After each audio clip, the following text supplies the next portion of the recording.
What's going on, everybody? Welcome into our live pregame show. So I'm a little bit later than usual today. I didn't know if I was going to get to this or not. My son had a soccer game right before this in Appleton, so I got back as quick as I could to try to go live, answer some questions, and chat Packers Giants just a little bit ahead.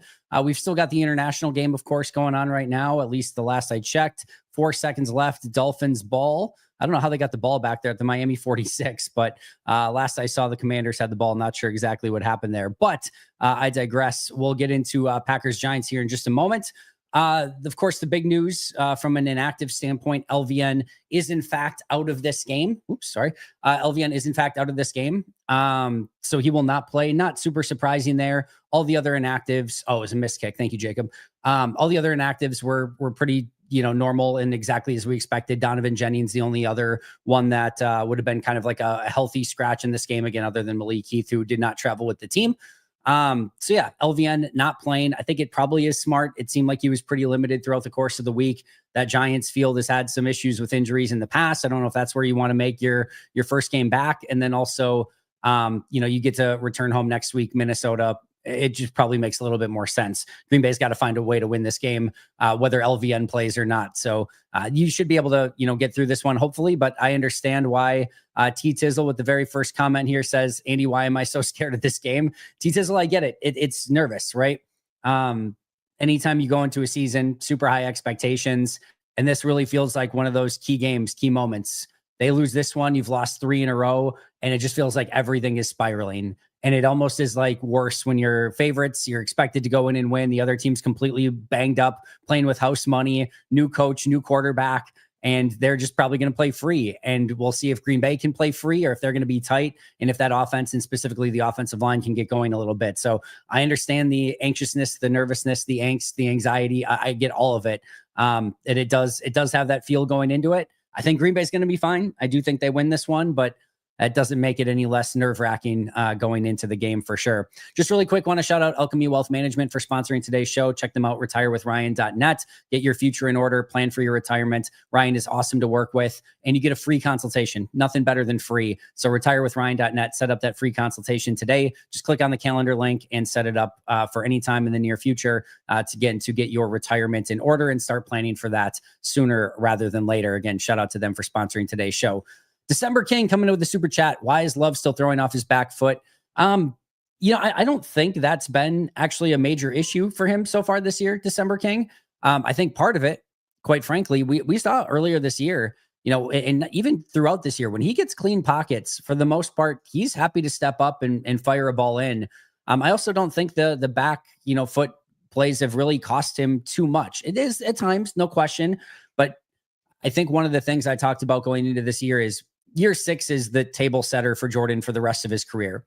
Like, this is just who he is. This is who Jordan is going to be. He's going to throw off his back foot. He's not going to play with the best mechanics. He's a pretty damn good quarterback. There's going to be some ups and some downs, but I don't think that that's holding him back to any, extreme extent at the moment. Would I like to see him, clean some of that up and work with a little bit better mechanics? Absolutely. But I don't, of all the things that are going on with this team right now that I have concern over, Jordan throwing off of his back foot a little bit is not near 1A on my list. And again, I think he's still been pretty good overall.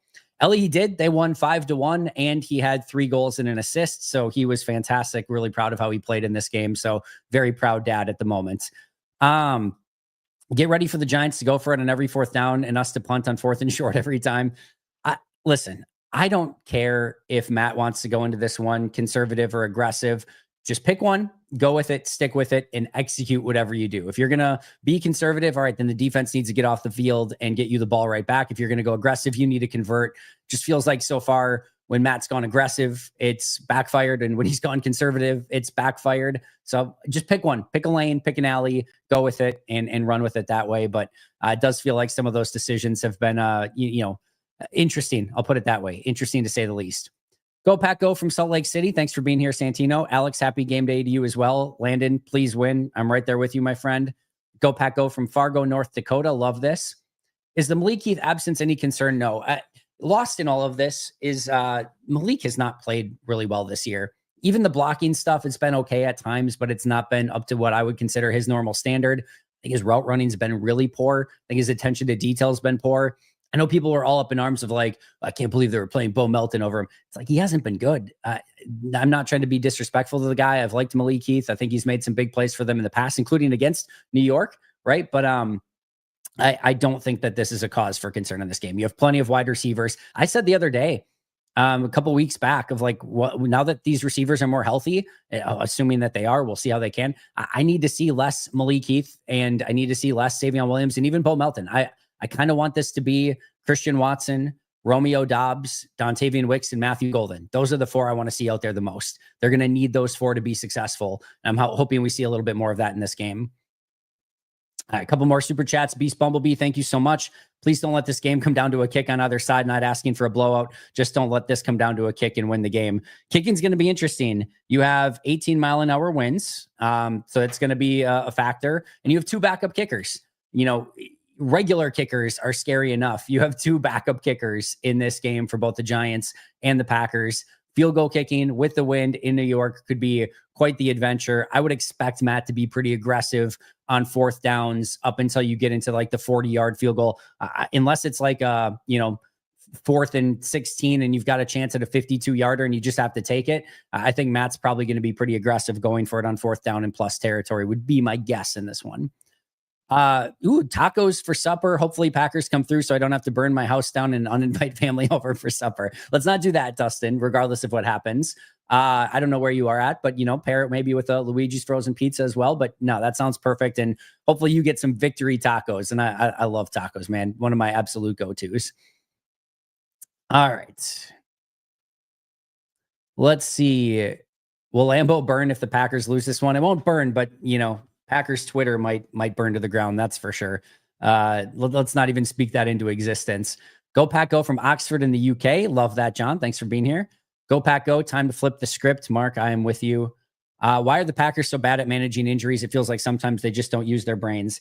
It is a difficult thing. All right. It really is. I know that's not a, fun thing to talk about or whatever, but you need your players to play. And I've talked about this quite a bit, where the difference between playing hurt and playing injured is this huge gray area. Like, you need your guys, almost all of them, to play hurt. If not, if all of a sudden everyone who's hurt doesn't play in the game, like, you're going to struggle to field a team on certain weeks. Like, you're going to struggle to put together any sort of consistent wins. Like, guys have to play hurt in the NFL. That said, they shouldn't play injured, and they shouldn't come back too early, and they shouldn't be put in a position where they can re-aggravate injuries. They shouldn't be put in a position where, if they're going to hurt the team because they're out there when they're hurt, they should not be playing then either. But it is a very large gray area, and it gets very, very complicated. I don't know if the NFL needs to look at, I think if they do go to 18 games, I think going to like a 55-man roster and maybe like a 49 or 50-man game day roster probably makes some sense. So maybe you don't have to get into as many of these situations. That said, it's not an excuse. Green Bay has two kickers. They've been deactivating the healthy one for weeks and playing the unhealthy one.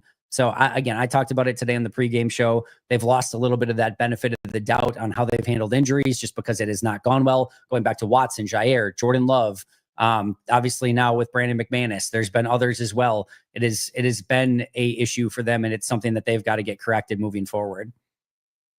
Hope we see some good changes to the O-line. Hopefully they can get better. I haven't seen, I've been not able to track a lot of the stuff going into this game as to whether or not the beat guys have tweeted out who's kind of on the offensive line. Usually they do that, but I wouldn't expect any crazy changes. I would basically expect it just to be, Sean Ryan at center and then Morgan at right guard and everything else to be status quo, but we'll see. We'll see when we get into this one.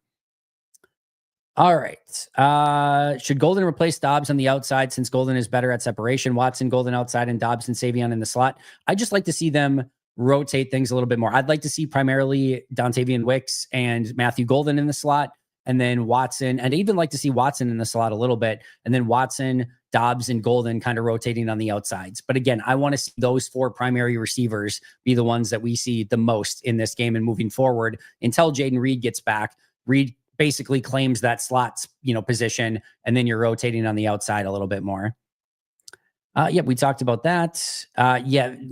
Listen, it's always funny because I think announcers get way too much flack and all this stuff over the years of like Joe Buck and Troy Aikman and the hate. I think for the most part, like almost all the announcers do a really good job. And it is very rare where I'm like listening to a game and I'm like, what are these people talking about?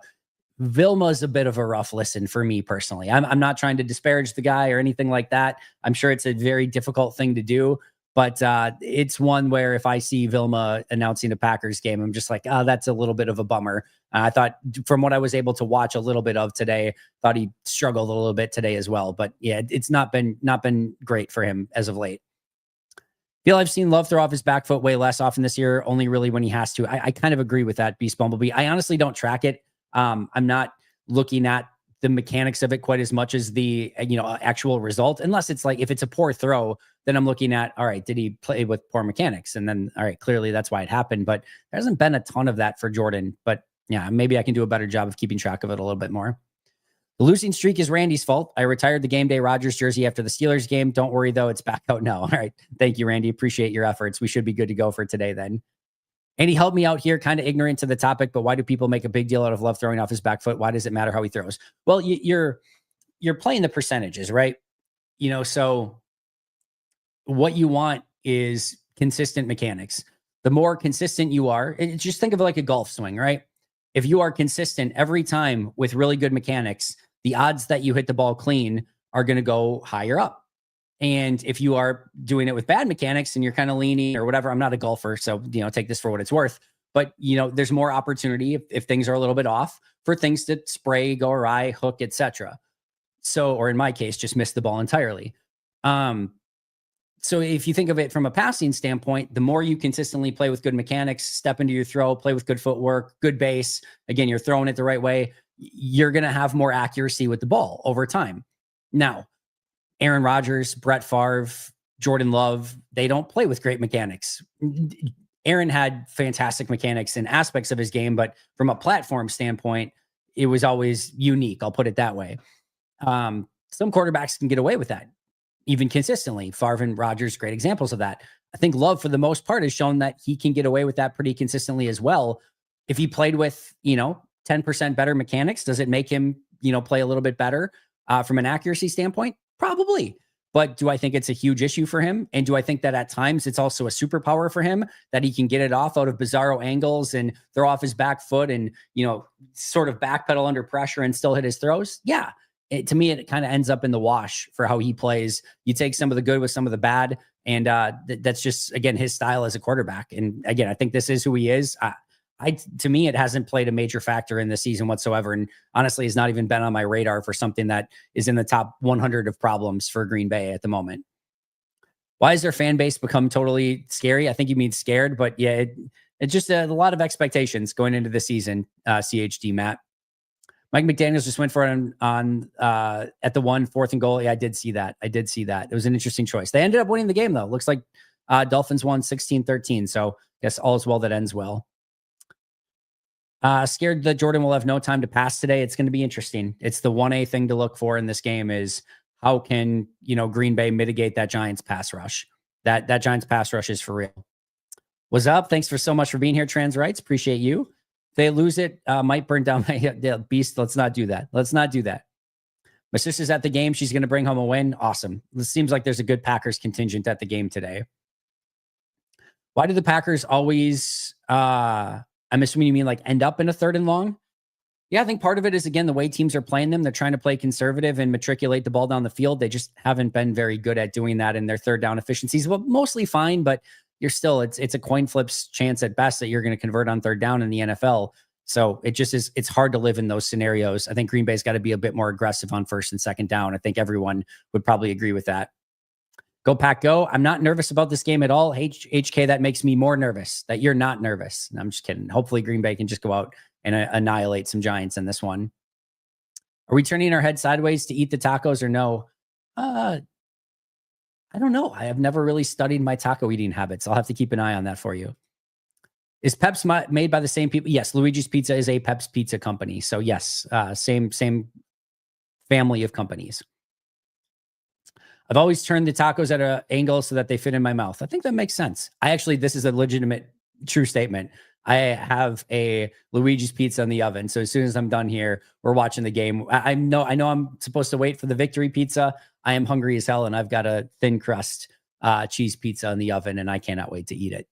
Totally truthful.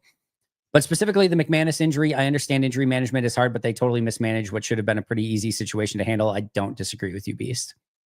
This is going to be a wild game with Jameis Winston. Thanks for being here, Reggie White. But yes, this has chaos written all over it. Hopefully in a good way for Green Bay. Maybe they need a little chaos in their lives.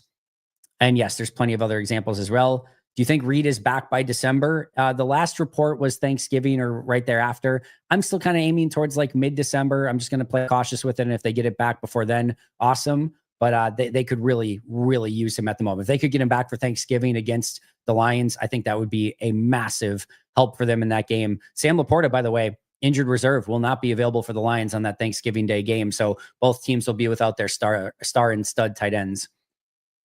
Lucas Haversick, good from 63 in warmups. We know he has the leg. So there's no question there. Love the show, and being a member, consider doing a weekly Packers rooting guide.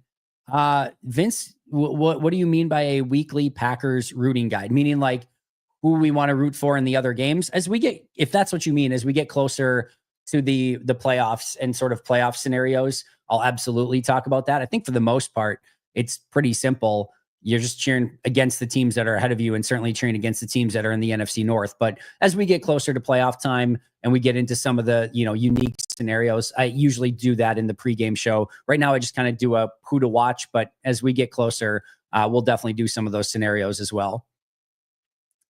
More tight end use and use Watson as the number one wide receiver. December, I agree with the second part. I'm not super sure that I want more. I kind of want less tight end use. They just don't have good tight ends. Tucker Kraft is a massive loss on this team. They need to use them some.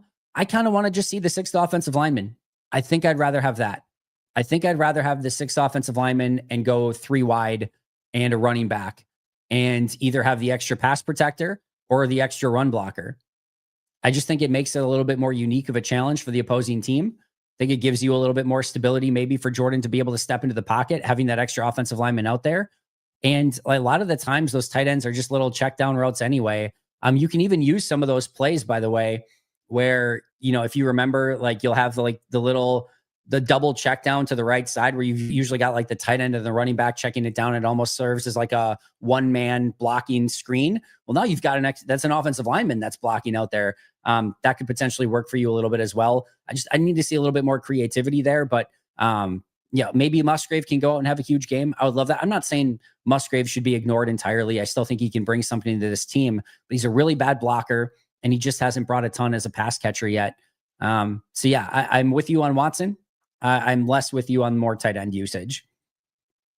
This feels like a game where X gets an INT, but then again, for some reason, the Packers can't pick off Winston. I hope today's the day the takeaway dam breaks. It feels like it has to, right? They've played 3 games against Jameis Winston and don't have a single interception. That can't stay the same, right? And they've been, going through these games without getting their hands on the football. That has to change at some point, right? It feels like a 2 interception day for Green Bay, and Beast, hopefully you are right.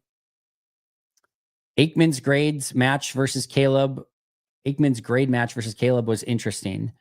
I'm not sure what that means, Captain Clutch, and my apologies for that. Not sure you're big into fantasy, but would you start Jordan Love or Jameis Winston? Feel like this could be a big Josh Jacobs game and Jameis may be in a more favorable passing game plan. Yeah, whatever I say, do the opposite when it comes to this stuff, sincerely. But I will go. I kind of like your thinking here. I think Jameis might have to throw a little bit more in this game, and he might have 2 or 3 picks, but he might have 2 touchdowns as well. Screw it. I'm going to still say Jordan Love. By the way, reminder to get your sleeper picks in for today's game. You can get a 100% match, up to $100 utilizing code PACKADAY, available in over 25 states nationwide. So always great to get those sleeper picks in. Noon games, 3:30 p.m. games. Sunday Night Football is a huge one tonight as well. It's a great day to just get your sleeper picks in and sit back and enjoy some football, starting with this Packers game. I've got Puka Nacua and Jackson Smith and Jigba both scoring touchdowns today, so that's what I'm going to be going with. But again, 100% match over on Sleeper by utilizing code PACKADAY. Terms and conditions apply. Check out Sleeper for details. And again, available in over 25 states nationwide. Announcers for Packers games have been trash this year. For the most part, I think it's been fine. But the Jonathan Vilma experience is one that is, again, a little bit more challenging at times. I think we get Drew Brees in one of his first games today, right? So that'll be an interesting one. Interested to see how Drew Brees does in that role. If any, what's the biggest parlay you've hit leg-wise? There was nothing like that. I don't do a ton of like large parlays or anything like that. There was one fantasy one that I had. This was probably like eight years ago, right when like one of the daily fantasy sports started. Where it was like the big entry, right, where you can win $1 million. And I was in like the top 20 and I had Travis Kelce left. And it was Monday Night Football against the Packers in the era where the Packers sucked against tight ends hard. And if Kelce would have put up like his normal like 6 catch, 150 or 120 yards in like a touchdown or 2 touchdown game, which the Packers were giving up against tight ends consistently, like I think I probably would have finished in like the top 5, if not maybe number 1 or number 2. And I probably would have won, I don't know, $20,000, $50,000 or something like that. And instead, it was like the one game in that era that the Packers actually shut down the tight end. He did nothing. I think I ended up winning like $50 or something. But that was like one going into the game. I'm like, I am cheering for the Packers in this game, but Travis Kelce, you need to have a ton of yards. I think that was actually the Rodgers like 5 touchdown game where PFF graded it poorly, etc. But that was the one where I was like, oh my God, I might win like $500,000 here. And then of course, Travis Kelce screwed it up. 3 goals and an assist. Your kid is a stud. He had a really great day today. Very, very proud of him. We need number 9 as wide receiver 1. We're in lockstep there. I think he needs to be a focal part of this offense.